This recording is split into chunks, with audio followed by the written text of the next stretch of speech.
देख दे ई मत जन यहाँ की लोरी कुछ नहीं था लोरी के अपन जगह पर अपन बदौलत ये जगह पर बाही इन करो भेजल हो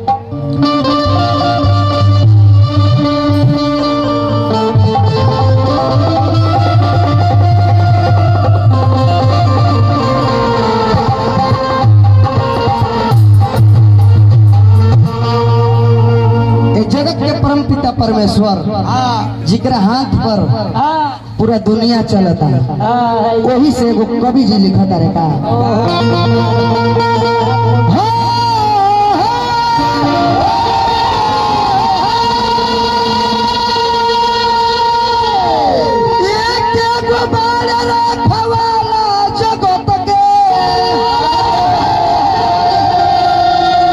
इतना आवाजवा में बबलाल भाई गा देबा तो मुंह से गाज बिक के मर जाए। ई स्टील बॉडी हो जगत के एक एगो रखवाला बारे के परम पिता परमेश्वर के हो अरे एक एगो बारे रखवाला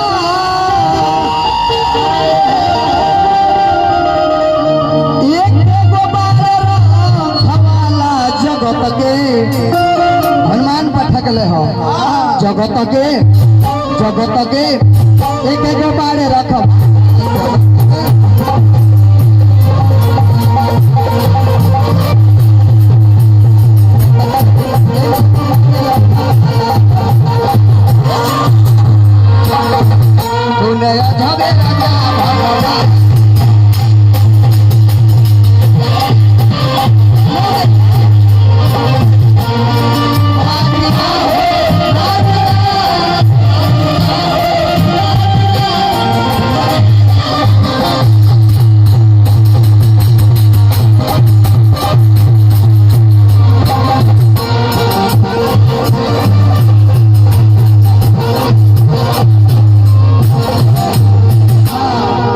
जगत के रखवाला परम पिता परमेश्वर भगवान राम के परम भक्त हनुमान जी रहे। हनुमान जी के भक्ति पर खुश होके माता सीता जी उनकर मोती के माला देले रहे। जे राम के नाम जपले बा एक न एक दिन कामयाब भइल बा। मुर्गी लागी रागनी तने मुर्गी मारबू ना आगे चल जा आगे वो बोला में धर चक्रधार देखिए बबलाल भाई तो हूँ अपना नचनिया से मरो हम हूँ मरो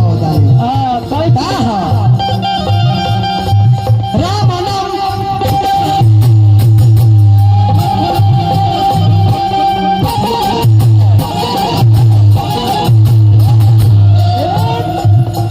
रेला की फाट जाओ और राम नाम हनुमान जी जपले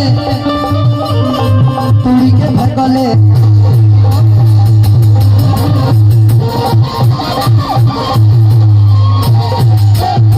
राम नाम हनुमान जी जपले करुणा निधान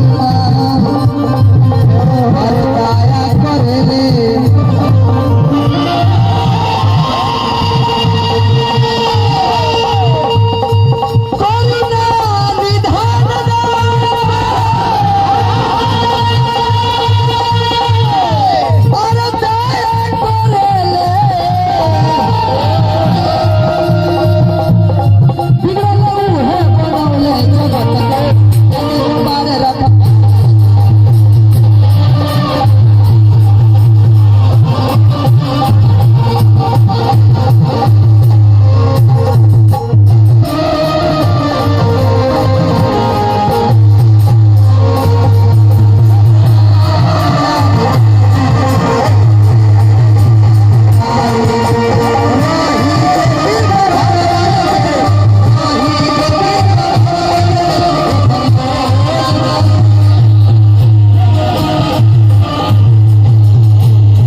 के समय बनावल गइल बा कि आधे घंटा में कथा कहानी सब कुछ करे के बा कि ना बबुआ।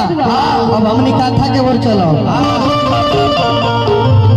देखा बने खातिर लोग ढेर बनेला, लेकिन हम ओइजा ना बनिले जहाँ हमरा से छोट कलाकार रहे। हम एकदम सुटुक जाए लेकिन रात काटला, लेकिन जे हमरा सामने बने लागे कि हम हई जानी ले ओकरा तुरंत बैठाइयो दिले। हमरा बस के बात बा।